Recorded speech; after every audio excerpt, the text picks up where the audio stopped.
So from time to time, for no apparent reason, my icon images completely disappear. The icons are blank. This is because the icon's cache gets corrupted. So in order to fix this issue, you simply have to rebuild the icon cache. Let me show you how. First, navigate to the users folder from your C drive. Next, navigate to the app data and local.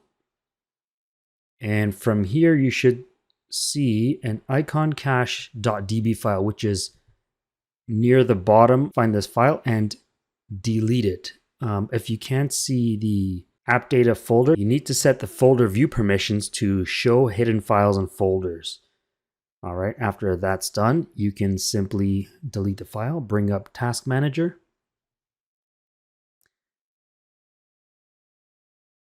and terminate the Explorer exe process. In this case, you can simply restart it.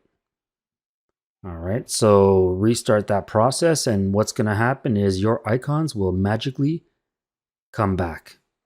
And this will solve that issue. Now, if you're having this issue constantly, what I recommend is creating a batch file in order to automate that whole process. So basically, create a text file, rename its extension to .bat.